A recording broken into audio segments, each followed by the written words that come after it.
인류 문명의 발상지인 서아시아를 최초로 하나로 묶은 나라는 어디일까요? 바로 기원전 7세기 강력한 철제 무기와 기마병을 앞세운 아시리아입니다. 이들은 페니키아, 이집트까지 정복하며 대제국을 건설했습니다. 수도 니네베에는 거대한 왕립 도서관을 지을 정도로 문화를 사랑했지만 정복지에는 피눈물 나는 가혹한 통치를 펼쳤습니다. 말 안 들으면 무조건 패고 이씨. 페니키아, 고바빌로니아, 이스라엘, 이집트를 억지로 묶어둔 결과 결국 각지의 반란으로 제국은 다시 4개로 쪼개집니다. 리디아, 메디아, 신바빌로니아, 이집트로 말이죠.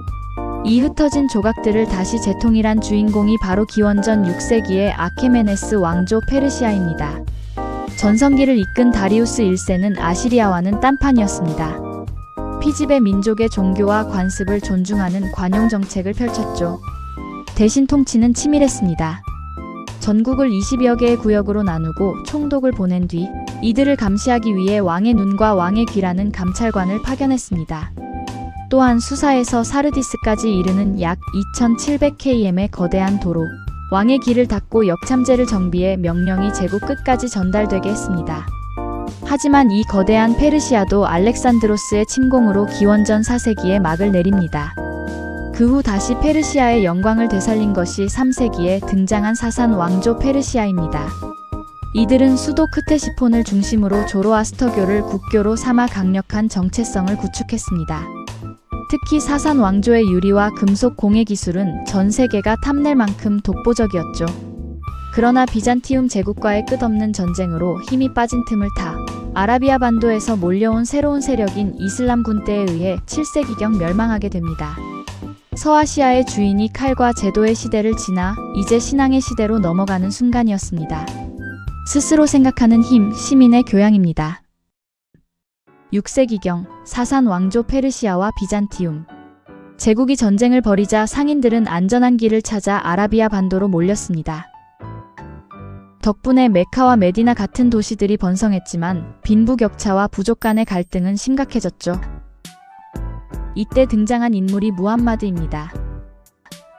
그는 알라 앞에서 모든 인간은 평등하다는 이슬람교를 창시했습니다. 우상 숭배를 배격하는 그의 가르침은 민중의 지지를 얻었지만 기득권층인 메카 귀족들의 박해를 받았습니다. 결국 622년 무함마드는 메카를 떠나 메디나로 이주하는데 이를 헤지라고 부르며 이슬람 역사의 시작으로 봅니다. 무함마드는 메디나에서 힘을 키워 마침내 메카를 장악하고 아라비아 반도 대부분을 통일했습니다. 그가 죽은 뒤 이슬람 공동체는 선출된 지도자인 칼리프가 다스리는 정통 칼리프 시대로 접어듭니다. 이 시기에 이슬람 군대는 무서웠습니다. 시리아와 이집트를 점령하고 서아시아의 강자였던 사산 왕조 페르시아를 완전히 멸망시켰습니다. 칼리프들은 정복지 사람들에게 이슬람을 강요하기보다 세금만 내면 신앙을 인정해주는 유연함을 보여주며 영토를 급격히 넓혔습니다. 하지만 4대 칼리프 알리가 암살당하면서 평화로운 선출의 시대는 끝납니다. 시리아 총독이었던 무아위야가 칼리프 자리를 차지하고 우마이야 가문이 세습을 선포했기 때문입니다. 이에 반발하며 오직 무함마드의 혈통만이 지도자가 되어야 한다고 주장하는 시아파와 공동체의 합의라면 괜찮다는 다수파 수니파로 나뉘게 됩니다. 오늘날까지 이어지는 이슬람 종파 갈등의 서막이었습니다. 신앙 하나로 뭉쳐 사막을 넘어 세계로 뻗어나간 초기 이슬람의 폭발적인 에너지는 이후 인류사의 거대한 물줄기를 바꾸게 됩니다. 스스로 생각하는 힘, 시민의 교양입니다. 우마이야 왕조는 수도를 다마스쿠스로 옮기고 본격적인 대제국의 길을 걷습니다. 이들은 북아프리카를 넘어 유럽의 입구인 이베리아 반도까지 진출하는 놀라운 기세를 보였습니다. 하지만 유럽 본토로 넘어가려던 찰나 프랑크 왕국의 카롤루스 마르텔에게 패배한 투르푸아티의 전투로 발걸음을 멈춰야 했죠. 소는 투풀이 맛있고 우마이야는 투르푸아티에서 졌다는 것을 기억하세요. 그러나 우마이야 왕조는 지나치게 아랍인만 우대하며 비아랍인들을 차별했고 결국 불만이 폭발하면서 아바스 왕조에게 자리를 내줍니다. 8세기에 등장한 아바스 왕조는 수도를 바그다드로 정하고 진정한 이슬람 제국의 면모를 보여줍니다. 아랍인 특권을 폐지하고 능력만 있다면 누구든 관리가 될 수 있는 평등한 사회를 지향했죠. 특히 751년 당나라와 맞붙은 탈라스 전투에서 승리하며 비단길의 주도권을 장악했습니다. 이때 당나라 포로들을 통해 종이 만드는 기술이 이슬람 세계로 넘어갔고 이는 지식혁명의 불씨가 되었습니다. 바그다드는 전 세계 학문과 상업의 중심지가 되어 평화의 도시로 불렸습니다. 하지만 아바스 왕조의 권위도 영원하지 않았습니다. 10세기경 제국이 분열되면서 이베리아 반도에는 후우마이야 왕조가, 이집트에는 시아파 왕조인 파티마 왕조가 들어서며 칼리프가 3명이나 존재하는 시대가 열립니다. 아바스 왕조는 점차 힘이 빠져 셀주크 튀르크에게 정치적 실권인 술탄 칭호를 넘겨주게 되었고 결국 13세기 몽골 훌라구의 군대에 의해 멸망합니다. 하지만 이들이 닦아놓은 과학, 수학, 철학의 유산은 훗날 유럽의 르네상스를 꽃피우는 소중한 밑거름이 되었습니다. 스스로 생각하는 힘, 시민의 교양입니다. 13세기 말 소아시아의 작은 부족으로 시작해 유럽, 아시아, 아프리카 세 대륙에 걸친 대제국을 건설한 나라가 있습니다. 바로 오스만 제국입니다. 이들은 어떻게 그토록 강력한 힘을 가질 수 있었을까요? 그 비결은 바로 정교한 통치 시스템과 강력한 군대, 그리고 유연한 관용 정책에 있었습니다. 오스만 제국의 진정한 비상은 15세기 메흐메트 2세로부터 시작됩니다. 그는 당시 난공불락이라 불리던 비잔티움 제국의 수도 콘스탄티노폴리스를 함락시켰습니다. 이후 이곳은 이스탄불이라는 이름으로 바뀌어 제국의 심장이 되었죠.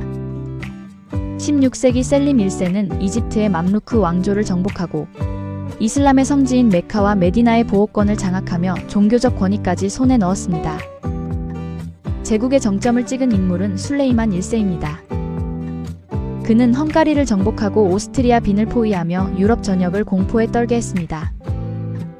특히 1538년 프레베자 해전에서 유럽 연합 함대를 격파하고 지중해의 제해권을 완전히 장악했습니다. 당시 지중해는 말 그대로 오스만 제국의 호수였습니다. 오스만 제국의 힘은 내부 시스템에서도 나왔습니다. 티마르제라는 군사적 봉건제로 기사들을 관리했고 데부시름의 제도를 통해 크리스트교 소년들을 징집해 개종시킨 뒤 예니체리라는 최정예 친위 부대로 키워냈습니다. 또한 정복지의 다른 종교 공동체인 밀레트의 자치권을 인정해주는 관용을 베풀어 반란의 싹을 잘랐습니다. 동서교역의 길목을 장악하며 막대한 부를 쌓고 이슬람 문화를 바탕으로 페르시아와 비잔티움의 문화를 융합해 찬란한 문명을 꽃피웠던 오스만 제국. 그들이 보여준 힘과 포용의 정치를 기억해보시기 바랍니다. 스스로 생각하는 힘, 시민의 교양입니다. 오스만 제국이 서쪽에서 맹위를 떨칠 때 동쪽 초원과 이란 고원에서도 강력한 제국들이 일어났습니다. 바로 몽골 제국의 부활을 꿈꾼 티무르 왕조와 시아파 이슬람의 자존심을 세운 사파비 왕조입니다. 14세기 후반 티무르는 중앙아시아의 사마르칸트를 수도로 삼고 대제국을 건설했습니다. 그는 동방의 로마라 불릴 만큼 화려한 도시를 만들었고 1402년 앙카라 전투에서 오스만 제국마저 굴복시키는 기염을 토했습니다. 만약 티무르가 명나라 원정 중 죽지 않았다면 세계사의 지도는 지금과 완전히 달랐을지도 모릅니다. 하지만 그가 죽은 뒤 제국은 급격히 쇠퇴했고 결국 우즈베크인에 의해 멸망하고 맙니다. 티무르와 우즈베크, 무우라는 글자를 기억해보세요. 그 뒤를 이어 16세기 초 이스마일 1세가 이란 지역에서 사파비 왕조를 세웠습니다. 이들은 시아파 이슬람교를 국교로 삼아 주변 수니파 국가들과 차별화된 강력한 정체성을 구축했습니다. 전성기를 이끈 아바스 1세는 수도를 이스파한으로 옮겼는데 당시 이 도시가 얼마나 아름다웠던지 이스파한은 세상의 절반이라는 말이 유행할 정도였습니다. 사파비 왕조는 서쪽의 오스만 제국, 동쪽의 무굴 제국 사이에서 중개 무역으로 번성하며 화려한 문화를 꽃피웠습니다. 하지만 18세기 내부 분열과 아프간족의 침입으로 역사 속으로 사라졌죠. 사파비와 아프간, 아아라는 연결고리를 잊지 마세요. 몽골의 기상을 이은 티무르와 페르시아의 전통을 되살린 사파비. 이들은 오스만 제국과 끊임없이 경쟁하고 교류하며 서아시아 역사의 가장 역동적인 한 페이지를 장식했습니다. 스스로 생각하는 힘, 시민의 교양입니다.